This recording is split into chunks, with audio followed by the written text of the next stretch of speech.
अस्सलाम वालेकुम dear students, आप लोग देख रहे हैं सईद अली एकेडमी। मैं आप लोगों की न्यू बायोलॉजी टीचर मिस आमना।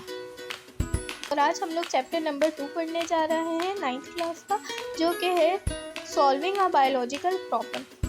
तो यहाँ पे हमारे पास मेजर कॉन्सेप्ट्स में लिखा हुआ है बायोलॉजिकल मेथड, उसके बाद है scientific problem, hypothesis, deduction and experiment, उसके बाद है theory, law and principle, data organization and data analysis, और लास्ट में है mathematic as an integral part of scientific process. तो चले अब हम लोग स्टार्ट करते हैं। तो स्टूडेंट्स, यहाँ पे फर्स्ट पैराग्राफ में इस चैप्टर के यहाँ पे थोड़ा इंट्रोडक्शन दिया गया है कि हम लोग इस चैप्टर में क्या करने वाले हैं, और साइंस जो हम लोग बायोलॉजिकल साइंस पढ़ रहे हैं वो किस तरह की साइंस है, वो इंटरलिंक करती है ढेर सारी प्रॉब्लम सॉल्विंग मटेरियल्स के साथ, ढेर सारी डेटा एनालिसिस के साथ, और किस तरह हम किसी भी प्रॉब्लम का अंदाज़ा लगाना, यानी किस तरह एक प्रॉब्लम का अंदाज़ा लगाना, उसका हाइपोथेसिस करना और फिर उसका सोल्यूशन निकालना, इन सब चीज़ों के बारे में बताया गया। तो फर्स्ट पैराग्राफ है science is the systematic study of nature and how it affects us and the environment. It is a body of knowledge that is constantly changing through the use of better and more accurate tools in investigation. तो first paragraph में हम यहाँ पे बोल रहे हैं कि science जिसकी हम लोग स्टडी कर रहे हैं वो एक ऐसी ब्रांच है जिसके अंदर हम सिस्टमैटिक स्टडी करते हैं। सिस्टमैटिक स्टडी यानी एक सर्किट में पूरा डेटा जमा करना, उसको एनालाइज करना, उसका रिजल्ट निकालना, और ये सब चीज़ें सिस्टमैटिक कहलाई जाती हैं। और फिर बताया जा रहा है कि मतलब वक्त के साथ चलते हुए और अब तक वक्त के साथ चलते चलते अभी क्या कहते हैं, साइंस के अंदर जो वेरिएशंस आ रही हैं, हम लोग पुराने से मज़ीद बेहतर की तरफ आ रहे हैं, और मज़ीद बेहतर टूल्स और मज़ीद बेहतर चीज़ें इस्तेमाल करके हम लोग ज़्यादा अच्छी इन्वेस्टिगेशन कर सकते हैं। किसी भी प्रॉब्लम की, किसी भी वायरस के पीछे की, किसी भी इन्फेक्शन के पीछे की इन्वेस्टिगेशन हम लोग मज़ीद बेहतर तरीके से कर सकते हैं अब के चलते टूल्स के साथ। नेक्स्ट लाइन में लिखा है at the core of biology and other sciences lies a problem solving approach called scientific method.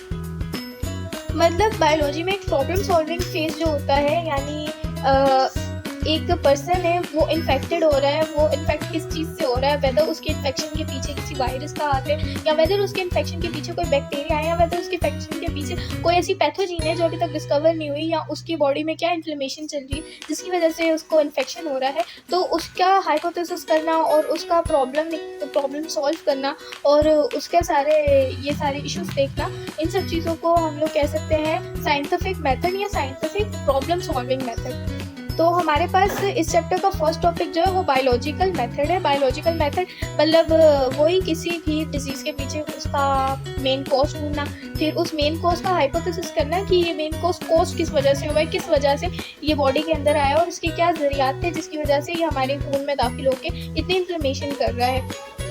तो लिखा हुआ है as you know the biology is the branch of science concerted with the study of living things और organisms, the system of advancing knowledge by formulation and question collecting data about it through observation and experiment and testing a hypothetical answer about a living thing is called biological method.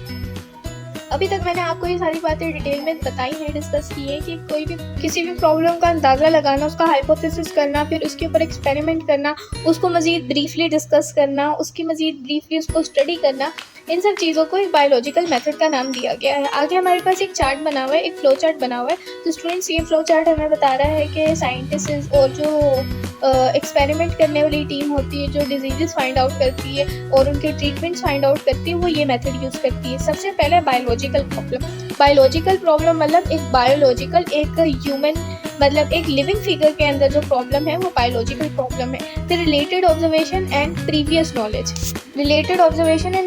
Knowledge, उसके बाद है हम उसका hypothesis लगाएं, यानी hypothesis करना, अंदाज़ा लगाना कि ये किस वजह से हुआ। अगर हमारा अंदाज़ा बिल्कुल ठीक होगा तो हम लोग क्या कहते हैं, उसी हाइपोथेसिस से उस बीमारी का इलाज निकाल लेंगे, और अगर हमारा हाइपोथेसिस सही नहीं हुआ तो फिर हमें क्या कहते हैं, दोबारा से अपने नतीजे तक पहुंचकर, तो फिर उसके बाद अगर हाइपोथेसिस गलत हुआ तो फिर हम दोबारा नया हाइपोथेसिस यानी नया अंदाज़ा लगाएंगे। तो हाइपोथेसिस अगर हमने पहले एक बायोलॉजिकल प्रॉब्लम देखनी है, फिर उसकी रिलेटेड और प्रीवियस नॉलेज लेनी कि वो वायरस पहले भी था या अभी आया है, तो उसकी जब हम लोग पुरानी और नई अब की चलती इन्फॉर्मेशन लेंगे, उसके बाद हम लोग उसका अंदाज़ा लगाएंगे। फिर अंदाजे में हम एक्सप्लेन करेंगे कि हमने अंदाज़ा किस तरह लगाया क्या सोच के अंदाज़ा लगाया।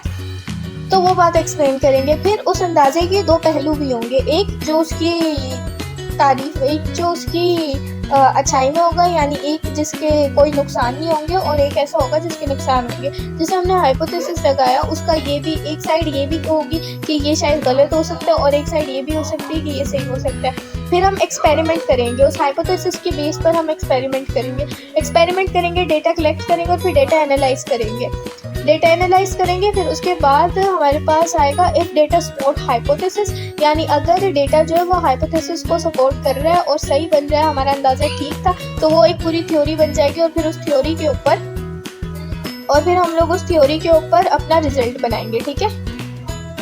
और अगर वो थ्योरी सही नहीं बनी, अगर हमारी थ्योरी सही नहीं बनी, तो फिर क्या कहते हैं, हम लोगों को नया हाइपोथेसिस बनाना पड़ेगा, यानी अंदाज़ा लगाएंगे।